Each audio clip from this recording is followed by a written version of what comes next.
Shalom, shalom, Yisra Ya'el. This is Yehonatan Da. We with you here humbly so on what they call the 12th of September 2021. Stark contrast to last week when we were shouting with the shofar and everything. Again, I apologize for, like I said, I was blowing that thing every day out my window, waking the neighborhood up, and then I had a nice jubilant day before on a baptism blowing it, and I just didn't do well. But stark reality has changed. But we are still going to finish part 2 of TORAH, and then we're going to do our Yom Kippur broadcast next week. And Yom Kippur begins at Wednesday, what they call Wednesday, at sunset. And we will do Yom Kippur on that following Sunday. So this Wednesday at sunset. Last week we went through Leviticus 23 and Numbers 29. Those are your two go-to scriptures, citations for blowing of the trumpets. And we learned that TORAH is not a trumpet. TORAH is not blowing a shofar or a kudu, which I had here last week. The TORAH is actually you, me, us, we. We are the TORAH, and then we may go ahead and Yahweh blows through us. He speaks through us, and we are His TORAH. We can be His shofar, but the TORAH is the one who's doing the shouting, the clapping, and the jubilation. We see that the root word to TORAH is ruah, and it means jubilant shouting. Give a blast, a shout. Also can be a war cry, a battle cry. Shouting for triumph, sounding the alarm. Pictographically, this is original words, original truth, Yahweh for Christians, that this word TORAH is marking the man securely attentive to the breath of Yahweh. Remember, Yahweh exhaled Yah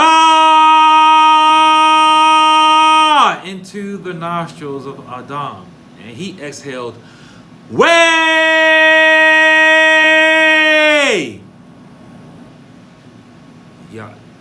Adam was the original TORAH, and he exhaled Yahweh's name. And he today, in these last days, who was connected to the breath of Yahweh, are the ones that's going to be resurrected. We know that the first TORAH came from the mouth of Yahweh, and He created all things. He said, "Let there be light." That was His shout, and there was light. Light meaning let the creation be full of the knowledge of Yahweh. That's what or means. Doesn't mean light for you to see with your eyeballs. Or means the knowledge of Yahweh. 6 days later, so TORAH, we learned also, is not the beginning of the year. 6 days later is when the TORAH was blown into Adam. So, also last week, we talked about, nowadays we can get off our high horse and start being all proud and mighty. You got your smartphones that can tell you exactly when a new moon is. We still are commanded as men of Yah to watch for the new moon. It started this year at 8:52 p.m.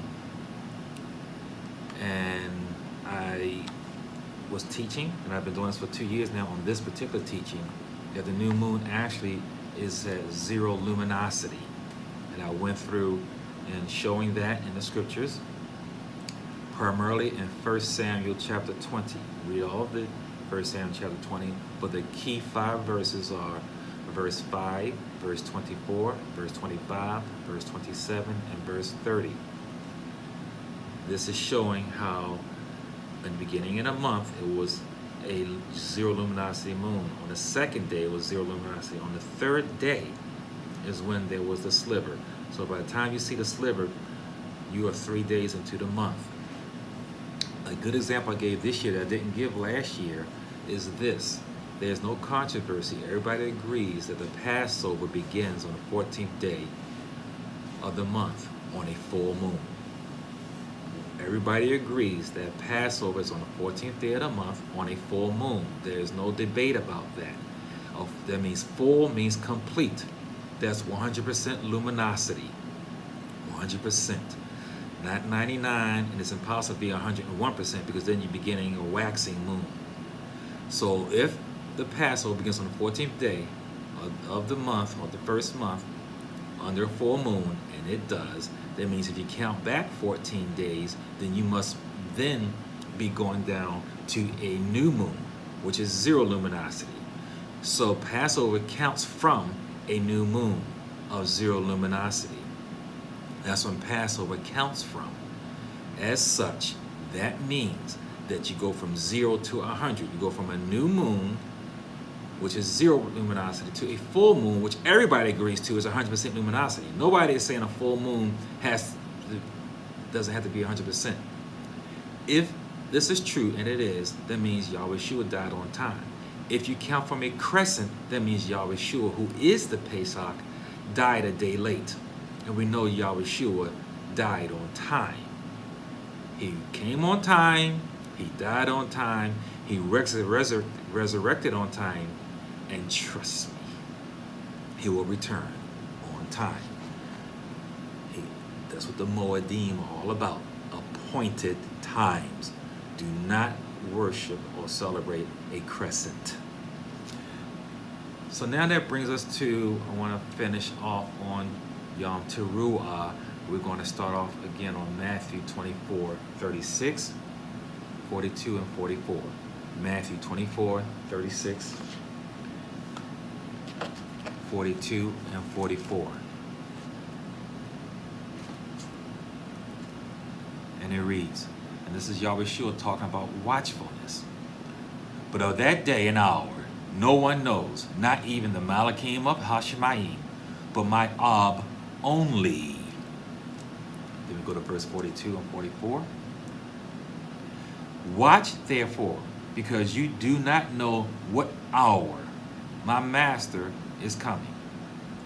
Therefore, you also be ready, because the bane of Yah, the bane of man, the bane of Ish, the son of man, is coming at an hour you do not expect.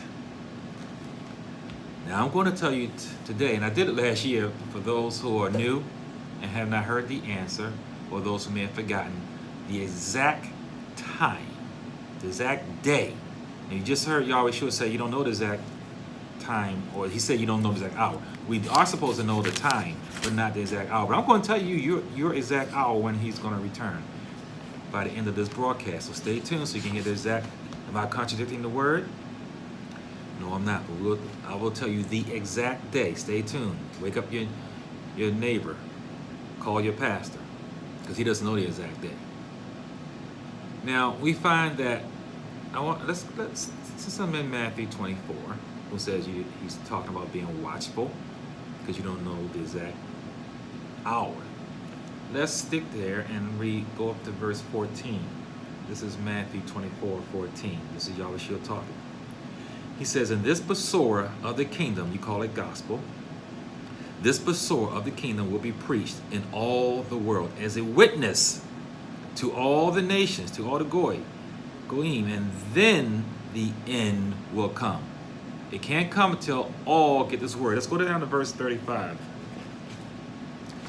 And verse 35 reads, heaven and earth will pass away, but my Debarim will by no means pass away. So Yahweh Shua speaks. He says what he speaks is going to happen.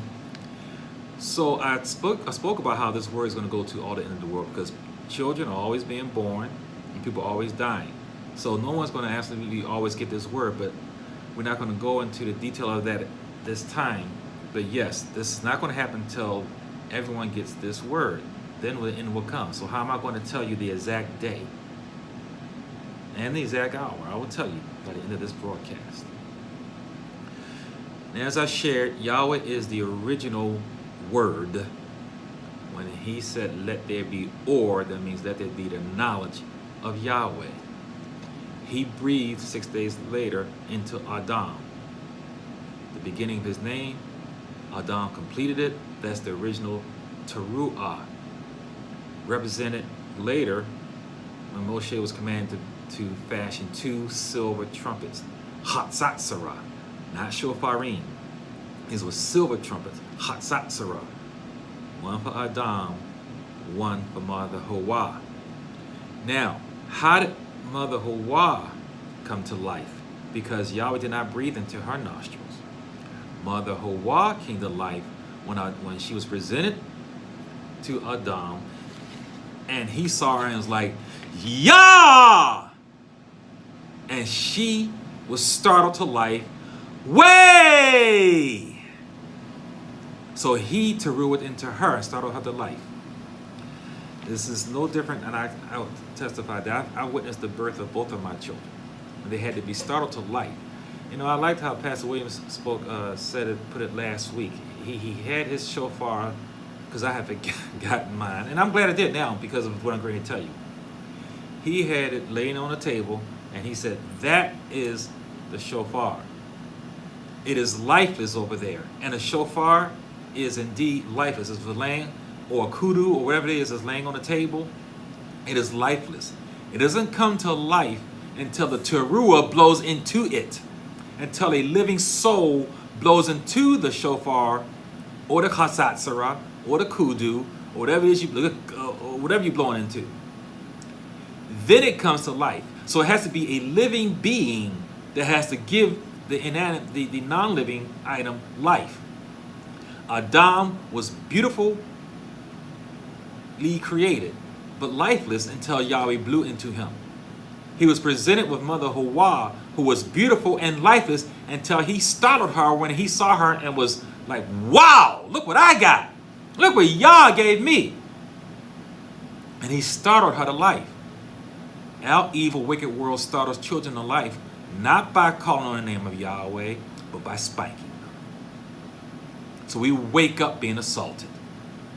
Our first breath of life comes to us by being assaulted by a sinful doctor who spanks you. And so begins your life of sin.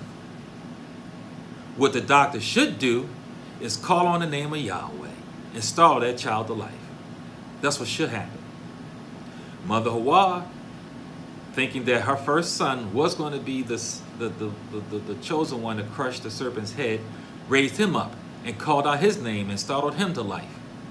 That's why historically, the mothers call on the child, give the child their name, and calling on Yah to startle the child to life. This spanking business is a new creation by people that don't look like you. Yahweh for Christians on the famous 1590 WFER, Yehonathan Dawid with you here on part 2 of Yom Teruah broadcast. I'm going to tell you today the exact hour of Hamashiach's coming. So we see that we are born dead and we have to be startled to life. Today we are spanked to life. And that we were created lifeless and we'll start to life. Now this is why the Malach himself spoke to Miriam and told her what the name of her son was going to be. That was born by Ruach HaKodesh. Do not be alarmed. She said his name, which at that time heretofore was secret. No created entity at all knew what the name of the coming covenant would be. And that name was a common name. Yahushua is a common name. It means Yah, he is salvation. It's a very common name. But this man's name is going to be Yahweh-Shua. I am salvation. The Malach told Miriam that when she birthed him, she raised him up and called out his name, Yahweh-Shua. And he woke up. He didn't wake up like we do crying. He woke up, opened his eyes. And he says in Psalm 22, 9 and 10, you made me trust while on my mother's breast. From my mother's womb, you have been my mighty one. He woke up with the knowledge of Yahweh. Like he said in the beginning, let there be or. She spoke. This is why Yahweh is a seed watcher. This was a pure woman. and by the inspiration of Ruach HaKodesh.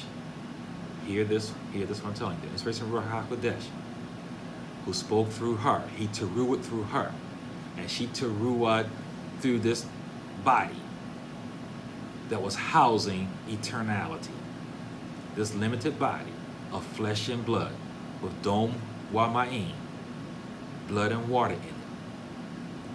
She teruah his name, and he woke up, and there was let there be light, the knowledge of Yah. He woke up with the knowledge of his Father, and he had to mature and learn just like we did. We are all born with the knowledge of Yahweh. It is the law of nature. What we have to do is get intimate with Yahweh to bring it to our remembrance. The teruah is the signaling of the day of Yahweh.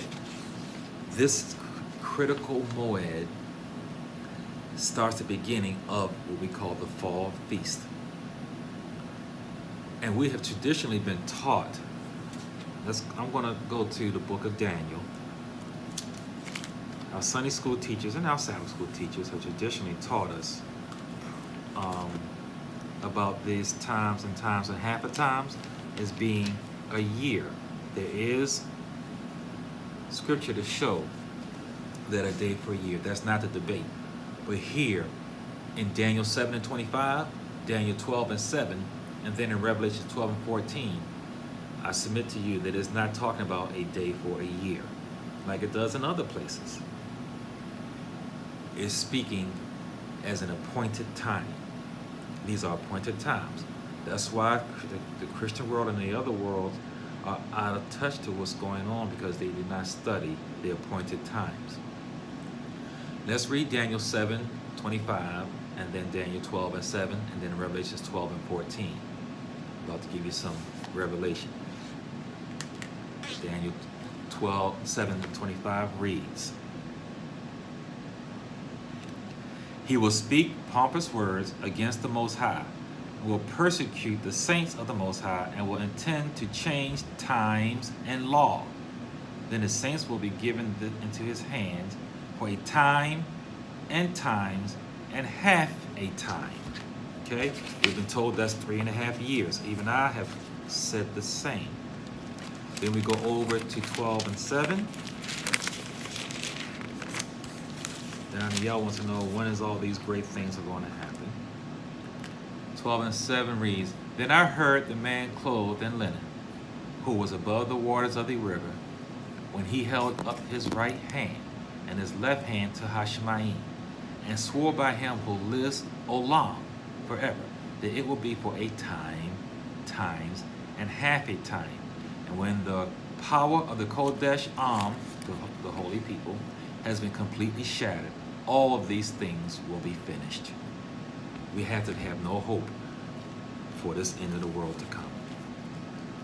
Let's get the third witness about this times and half of times.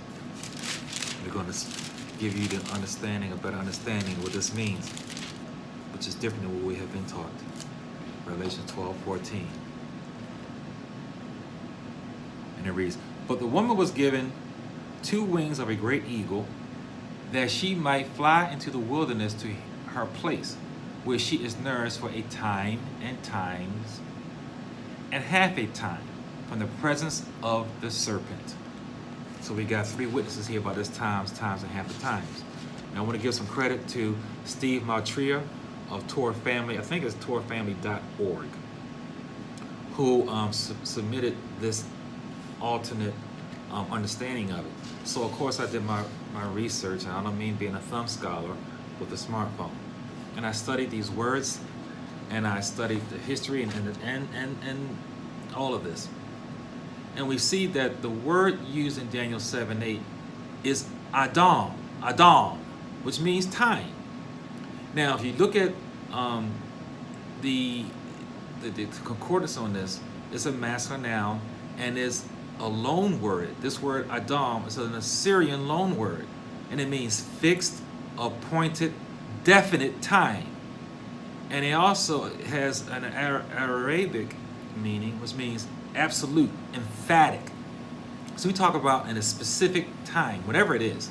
So I'm saying, well, I really can't go with this this teaching that Steve Maltria has given us, because it's a loan word. It's a Hebrew word on loan that's been loaned out. If you go to Daniel 12:7, it uses the actual word moed, which we are accustomed to that word, and it means time, appointed time, not just any time. When it says appointed time, and it means a place or a meeting, and the root word is ya'ad, to appoint, to agree to meet, assemble, assign, designate, meet together, set, summon. This is why we don't take lightly these things. Yahweh give us these appointed times for a reason, because he's going to be where he needs to be, and we need to be there if we're following these times. So I said, okay, I go along with that, but we still got two different words.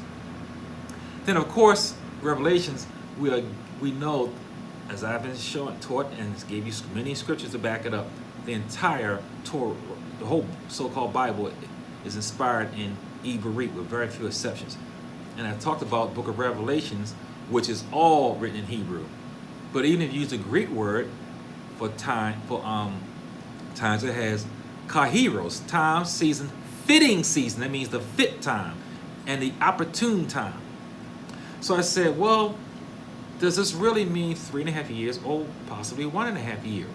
Now, remember that all of the book, Daniel is one of the few books of the Bible that's not totally written in Hebrew. It was not totally inspired in Hebrew.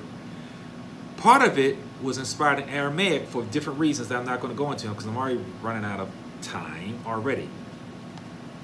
So, but from Daniel chapter 2, verses 4 through 7, Daniel chapter 2, verse 4, through the chapter 7, 28, is all inspired in Aramaic for other reasons I'm not going to go into.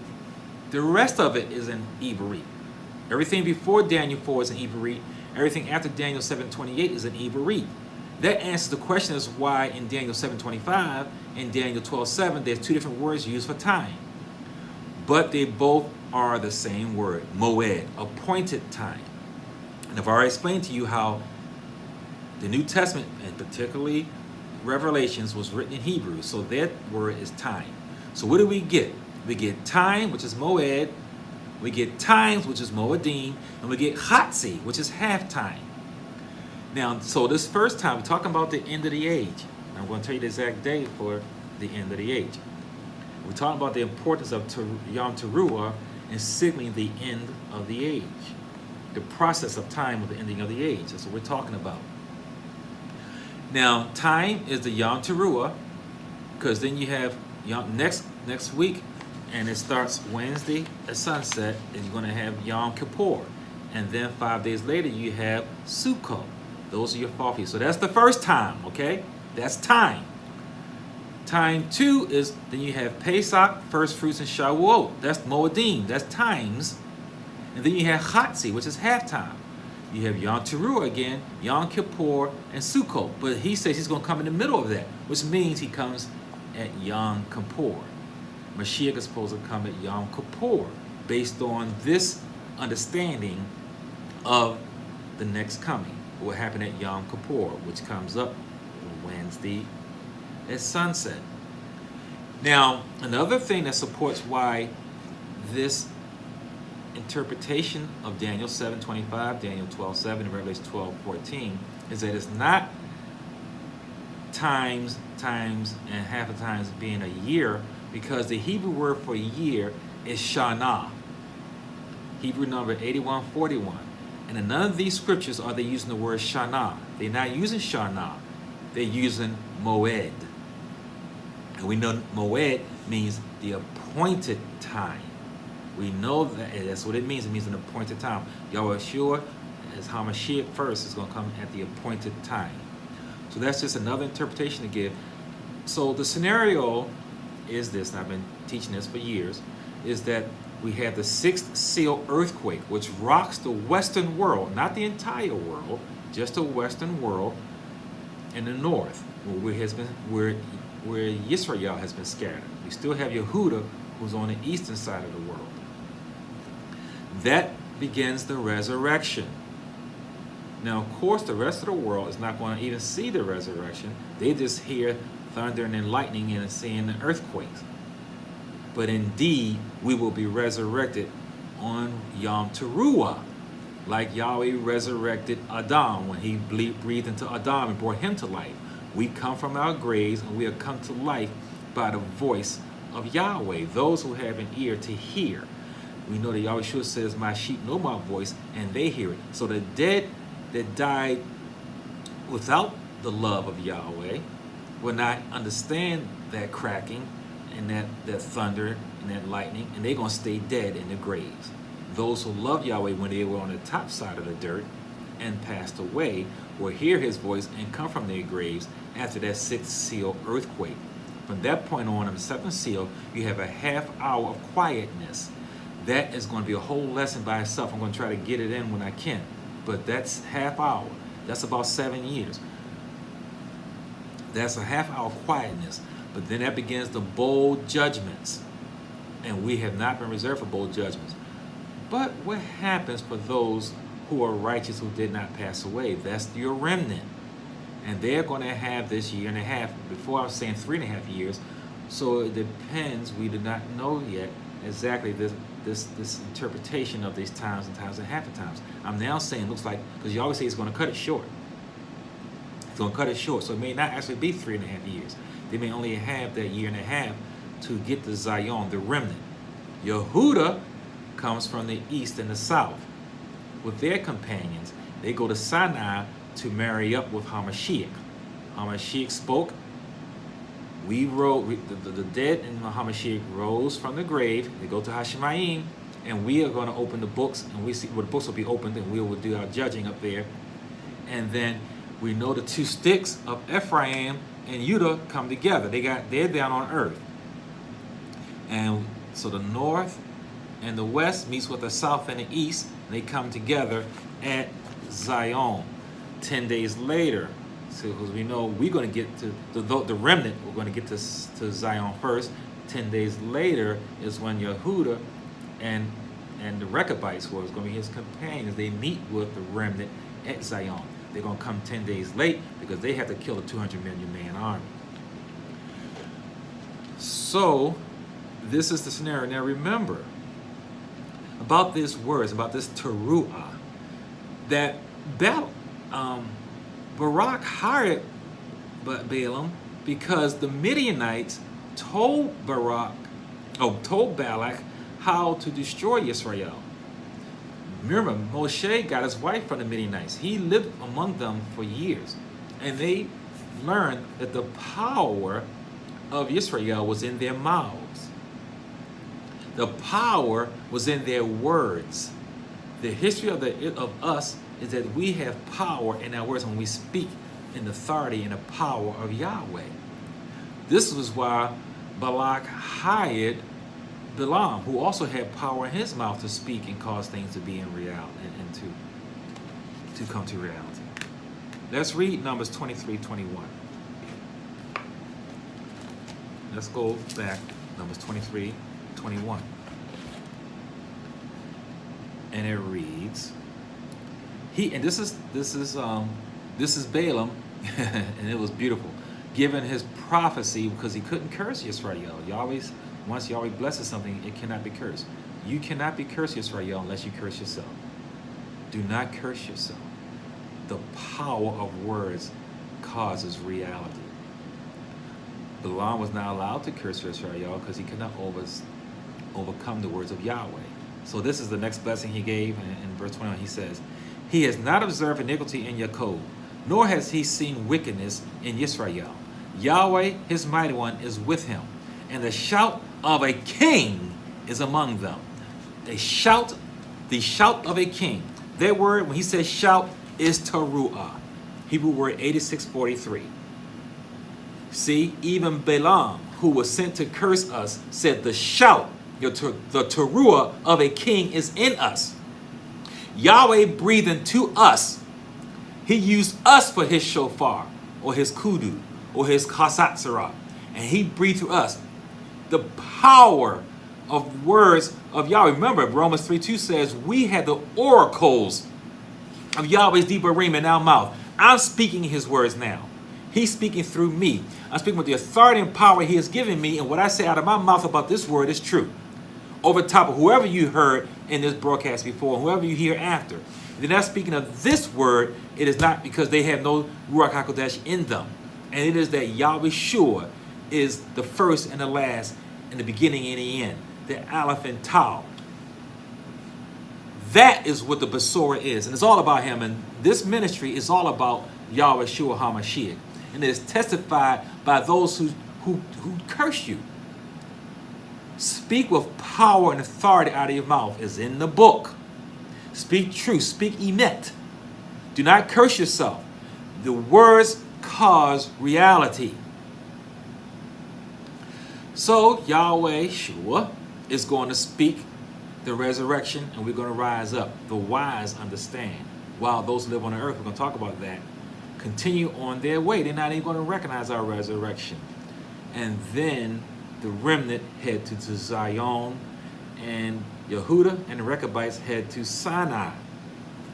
We know the dead precede the living. The remnant are not going to go up with us who resurrect. Let's go to 1 Thessalonians 4. Let's get some scripture on how when after the resurrection there will still be Sadiq here on the earth. There will still be a remnant. 1 Thessalonians 4, 15 through 18. And this is Shaul explaining to the Thessalonians about the resurrection. For this we say to you by the word of Yahweh, that we who are alive and remain until the coming of Yahweh will by no means precede those who are asleep. Because Yahweh himself will descend from Hashemayim with a shout, with a TORAH, to wake up the dead. A TORAH, those who are asleep. None of the wicked are dead. The Sadiq are asleep. And they recognize the voice of Yahweh. So with a shout, and with the voice of an archangel, and with the triumph, the TORAH of Yahweh, and those who sleep in Hamashiach will rise first. Then we who are alive and remain will be caught up together with them. Now, not caught up immediately, because they got to go through the times and the hot sea, the half of times. And to clouds to meet Yahweh in the air, and thus we will always be with Yahweh. Therefore, comfort one another with these words. So it's not like being left behind. Comfort one another with these words, that those who are remnant will be up with us. Let's go to Revelations 6:12. I keep talking about this earthquake, how this begins everything, and it begins it on Yom Teruah. So Revelation 6:12, and it reads, I looked when he opened the sixth seal, and behold, there was a great earthquake, and the sun became black as sackcloth and hair, and the moon became like blood. That's the sixth seal. It begins the anarchy. And you think it's anarchy now, it's going to be some anarchy after that earthquake.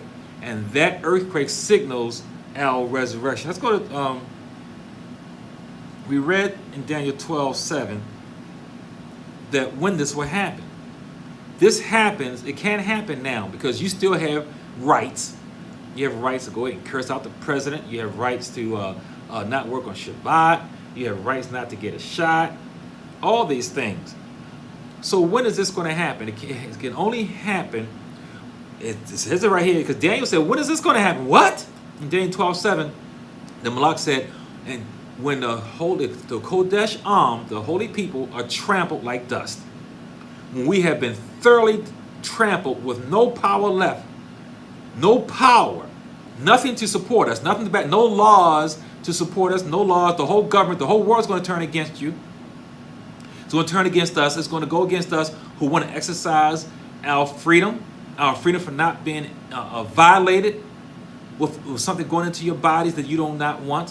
When we are thoroughly trampled and have no rights, that's when Yahweh's going to come, because it has to be when we're at the sea of reeds, the Red Sea, when we're trapped, when there's no way out. When that sea opened, you only praise to Yahweh could be given. That was not a natural act. There was nothing that ever happened before, and it happened once at Jordan when we crossed over to the Kodesh land. We had to be trapped with no other option. That way, when we were saved, when we got to the other side, we had to give Yahweh the praise because we couldn't do it with our own hands. We had no power and might. That's how it's going to be today. We can only be saved by Yahweh. It doesn't matter how hard you preach and how strong you teach. It doesn't matter how much about your gifts and talents and your talent. I told you, we cannot do this. We have only produced so far. We failed. That's why Yahweh Shua has to come. And then Revelations 7:3, what happens? Because we don't all go up together, saying, do not harm the earth, the sea, or the trees, till we have sealed the servants of Yahweh on their foreheads. So the remnant have to be sealed. They got to be protected because the bold judgments are coming. The remnant is going to be sealed and protected, sealed with the name of Yahweh, because the bold judgments are coming. Because we are resurrected and we're safely in Hashemayim. We're going to look over the books to see whether Yahweh was just in those who were left behind in the graves. So we're going to do that. Now let's go to, and it's not just about naming and claiming, blabbing and grabbing, because I'm not going to read it because I want to run out of time. But in 1 Samuel 4:3-11, we see that Yisrael, you wanted to use the Ark of the Covenant to defeat their enemies, but they didn't have their heart. They didn't teshuva in their hearts. And we see that the Hophni and Phinehas, Eli's sons, were killed because they were wicked. So you cannot just use Yahweh's words and think that you can conquer and have your way just because you call on the name of Yahweh. You cannot use Yahweh. You cannot manipulate Yahweh. Let's go to 1 Corinthians while we're here in the Brit Hadashah in 15 and 50. But that's important to know. You can't just call on the name of Yahweh, because the evil one's going to call on him too to think that's going to save them, but it's not going to work. 1 Corinthians 15:50 through 56. And this is Shaul explaining about the mystery of the resurrection, which I'm explaining to you now. I'm unfolding this mystery of the resurrection to you now with the anointing that Yahweh has put on me as a teacher of his word. And it reads, now this I say, brethren, that flesh with blood cannot inherit the kingdom of Yahweh, nor does corruption inherit incorruption. That means when we get resurrected to go to Hashemayim, we're not going to have blood in our bodies. It is corruptible. There's no, you were not created. Adam was the original TORAH. He blew out Yahweh's name. He did not have blood in his body. He got 60 elements made in his body. They all come from the soil. There was no blood in the soil, not until Cain killed Abel. Look, I tell you a mystery. We will not all sleep, but we will all be changed. She changed from blood to water. In a moment, once you got to take from the tree of life, though, to get that water. In a moment, in a twinkling of an eye, at the last trump, at the last sound, at the last teruah from Yahweh's mouth, for the trumpet will sound, and the dead will be raised incorruptible, and will be changed.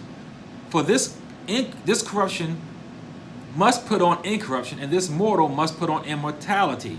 So when the corruptible has been put on incorruption, and this mortality has put on immortality, then will be brought to pass the saying that is written, death is swallowed up in victory.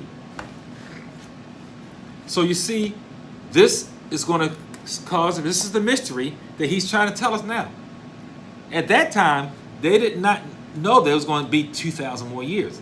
Shaul really believed that, hey, they will be alive. And this is part of the answer I'm going to give you at the end of when Yahweh is actually going to come. I'm going to tell you exactly when he's going to come, all right? So stay tuned for the next 19 minutes. Because they was wondering, well, wait a minute, what about those who are dead? He was saying, don't worry about that. That trumpet is going to sound. That voice of Yahweh Shua, the creator who said, let there be or, let there be the knowledge of Yahweh, is going to raise them up. Those who have an ear, hear. They heard the word. Yahweh Shua is the original word.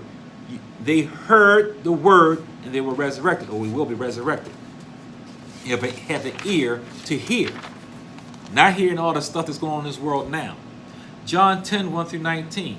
Let's talk about this. This ear and hearing. He heard the word. John 10:1-19. This is Yahweh Shua talking about him being a good shepherd. Most assuredly I say to you, He who does not enter the sheepfold by the door, but climbs up some other way, the same is a thief and a robber. But he who enters by the door is the shepherd of the sheep. To him the doorkeeper opens, and the sheep hear his voice, and he calls his own sheep by name and leads them out. And when he brings out his own sheep, he goes before them, and the sheep follow him because they know his voice. Yet they will by no means follow a stranger, but will flee from him because they do not know the voice of strangers. I'm going to skip down to verse 7. Most assuredly I say to you, I am the door of the sheep. All who ever came before me are thieves and robbers, but the sheep did not hear them. So going down, I'm going to keep reading on down. I am the door. If anyone enters by me, he will be saved and will go in and out and find pasture. The thief does not come except to steal and to kill and to destroy. I have come that they may have life, and that they may have it more abundantly. I am the Tob shepherd. The Tob shepherd gives his hide for the sheep. But a hireling who is not the shepherd, one who does not own the sheep, sees the wolf coming and leaves the sheep and flees. And the wolf catches the sheep and scatters them. The hireling flees because he is a hireling and does not care about the sheep. Yah, the Tob shepherd, I am. And I know my sheep and am known by my own. As the Ab knows me, even so I know the Father, and I lay down my life for the sheep. Shaitan ain't laying down his life for nobody. And other sheep I have, others, which are not of this fold, them also must I bring. And they will hear my voice, they will shema my voice, and there will be one flock and one shepherd. Therefore my Father loves me, because I lay down my life for the sheep, and take it up again. Take my own life up. No one takes it from me, but I lay it down for myself. I have power to lay it down, and I have power to take it again. This command I have received from my Ab. Now Abba. Abba is Greek. Here, this is all about the voice. Let me go. This is beautiful. I'm going to go 24 to 27. This is Yahweh, and see, the Jews surrounded him and said, how long do you keep us in doubt? If you are the Messiah, tell us plainly. I told you, and you do not believe. The works that I do in my Ab's name, they bear me witness. But you do not believe, because you are not my sheep, as I have said to you. My sheep hear my voice, and I know them, and they follow me. See, because these wicked men did not understand, because they did not understand the voice of Yahweh. They were not his sheep. These wicked Edomites did not understand the words of Yahweh Shua, because they were not his. And when we resurrect, what are we going to say? Let's go to Yeshaya, Isaiah, because this is going to be a beautiful time. We're talking about a Teruah. We're talking about Yom Teruah. Isaiah 26. Isaiah 26, 1 through 19. There's a song we're going to be singing. In that day, this song will be sung in the land of Yehudah, on that day of our resurrection. We have a strong city. Yahweh will appoint salvation for walls and bulwarks. Open the gates, that the righteous nation which keeps the truth may enter in. Yahweh's we're going to be a nation in one day. You will keep him in perfect peace, whose mind is stayed on you, because he trusts in you. See, we're going to lay down and sleep in peace. We're not going to lay down in torment. Trust in Yahweh forever, for in Yah, even in this English Bible, it says Yah. Yah is everlasting strength, because he will bring down those who live on high. The lofty city, he lays it low. He lays it low to the ground. He brings it down to the dust. The foot will tread it down, the feet of the poor and the steps of the needy. The way of the just is upright. O Most High, you weigh the path of the just. Yes, in the way of your judgments, O Yahweh, we have waited for you. The desire of our soul is for your name and for the remembrance of you. With my soul I have desired you in the night. Yes, by the Spirit within me I will seek you early. Because when your judgments are in the earth, the inhabitants of the world will learn righteousness. Let grace be shown to the wicked, yet he will not learn righteousness. See, those bold judgments that's going to wait them, they ain't going to change. So, in the land of the upright, he will deal unjustly and will not behold the majesty of Yahweh. So the wicked are going to stay wicked. That's why they're going to stay down in the grave until that second resurrection. Yahweh, when your hand is lifted up, they will not see, but they will see and be ashamed, because their envy of people, yes, the fire of your enemies will devour them. Yahweh, you will establish peace for us, because you have also done all our works in us. O Yahweh, Almighty One, masters beside you have had dominion over us. But by you only we make mention of your name. They are dead, they will not live. They are deceased, they will not rise. Therefore you have punished and destroyed them and made all their memory to perish. You have increased the nation, O Yahweh. You have increased the nation. You are honored. You have expanded all the borders of the land. I'm going to skip on down. Verse 18. We have been with child. We have been in pain. We have, as it were, brought forth wind. We have not accomplished any deliverance on the earth, nor have the inhabitants of the world fallen. So when we resurrect, there's still going to be wickedness on the earth, because we have failed. This is why Yahweh Shua has to do it. He says, your dead will live together with my dead body. They will arise. Awake and sing, and you will live, you who live in the dust, because your dew is like the dew of herbs, and the earth will cast out the dead. And that's really the sleep, those who are asleep. That is our resurrection song. I briefly went through it. And some more of it. Let's go to Psalm 118, 19 to 29. Psalm 118, 19 to 29. I might have to skip through that. This is beautiful. I will need 3 weeks to do just Yom Teruah. Psalm 118 and 19 to 29.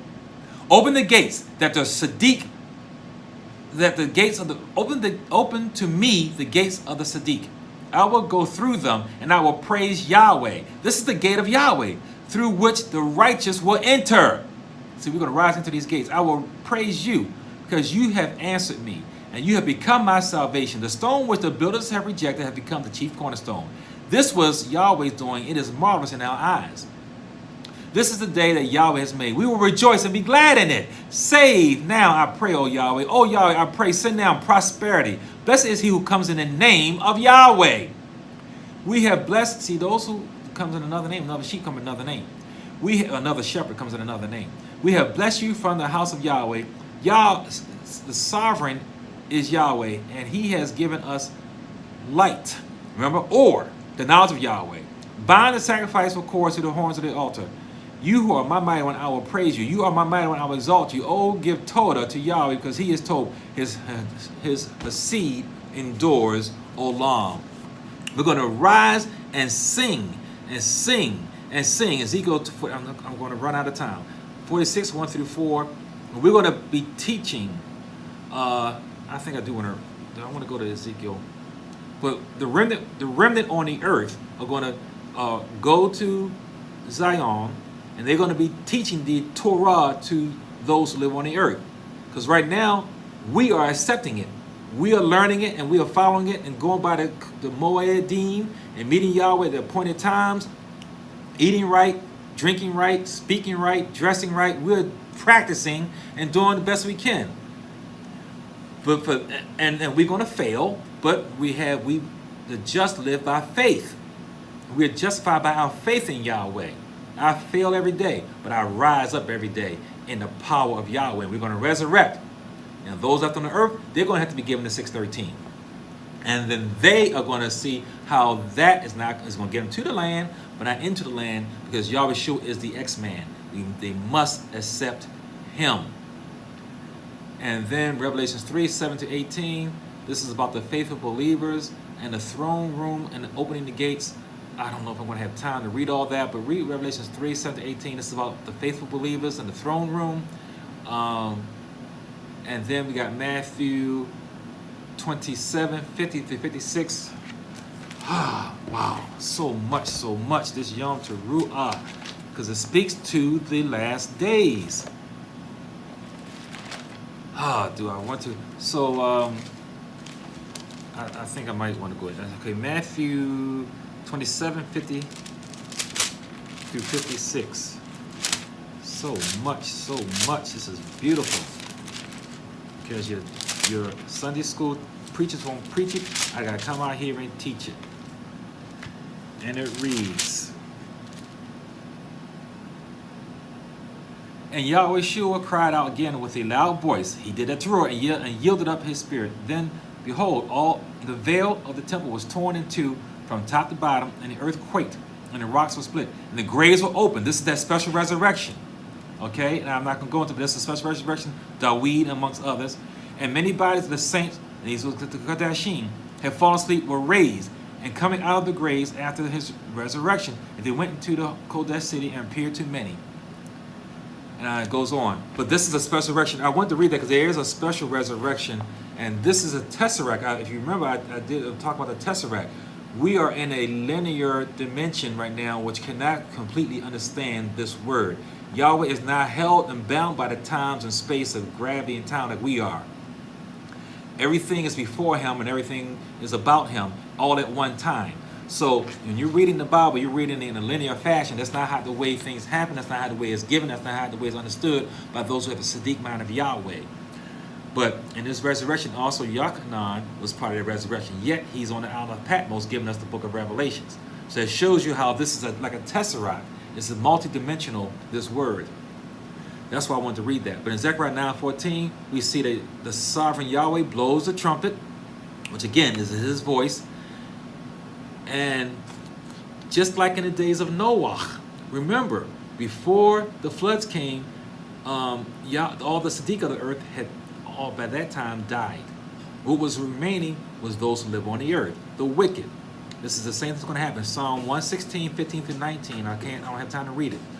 But in Psalms 116, 15, 19, Yahweh says, precious in his sight is the death of his saints. So we're going to have to all pass away.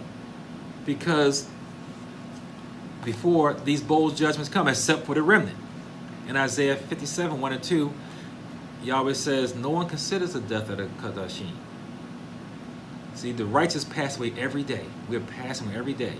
And the more of us pass away, the more Ruach HaKodesh is left, the less Ruach HaKodesh is on this earth. The earth is getting more wicked and more wicked and more wicked the more of us pass away. Joel 2, 1 and 2 talks about the blowing of the shofar is really, blowing of the trumpet, the TORAH. It's not the shofar. And that's the clapping of the hands and the shouting and the praising is the blowing of, this is what Joel talking about, and it causes the resurrection. There is a warning. Almost 1 and 1 talks about 2 years before this earthquake happens, there's going to be a warning. We could be in that part right now. That's Amos 1 and 1. Zephaniah 1, 14 to 16 talks about this day of blowing. Matthew 24, 29 to 31 is the coming of the Son of Man that's going to lead to this morning. This is going to be talking about this next week. We're going to talk about the Yom Kippur. And this, because Yom Teruah leads to Yom Kippur. Revelations. I got 5 more minutes. So thanks, Mr. Vernon. So this leads to Yom Kippur. Zechariah 12, 10 through 14 talks about those mourning whom they have pierced. So we're going to see that, you know what, this man indeed was innocent. He was innocent. He did no wrong. And what is left now, talking about this this half hour, this in Revelation 8:1, this space of silence. Remember, we talked about the laws of warfare in Deuteronomy 20. We must give the enemy time to repent or turn and give up or whatever. That's what Yahweh is doing. Those who live on the earth. Remember, I'm going to tell you the exact time he comes. Revelation 3:10, Revelation 6:10, Revelation 11:10, Revelation 13:8, Revelation 13:14, Revelation 14:16, Revelation 17:18. All talks about those who live on the earth, who worship the beast, who we say, Yahweh, avenge us from those. Why are they called those who live on the earth? Because those are the ones who accept this life, who accept this world and these ways. These are not the remnant who are still down on the earth. This is those who live on the earth, those who are still trying to get in their best life, those who are waiting for the third booster shot, the fourth booster shot, the fifth booster shot, whatever it is it takes them to continue living on this earth. But when is the day he's going to come? The day Yahweh is going to come is the last breath in your nostrils. Because your next breath is going to be for the resurrection to eternal life. or the resurrection to eternal damnation. That is the exact day of the return of Hamashiach, the day you draw your last breath. That's why when you wake up, may Yahweh be your inspiration. May He inspire you to do what you do this day. And then as you exhale, you inhale to praise Him again with your voice, with your works, with your hands. You praise Yahweh. He is your inspiration, because your last breath is the day of His return for you. Because what does it matter if He comes back next year, 1,000 years, or 1,000,000,000 years from now? When you die, that is His coming, because your next breath will be to see His face for happiness or for judgment.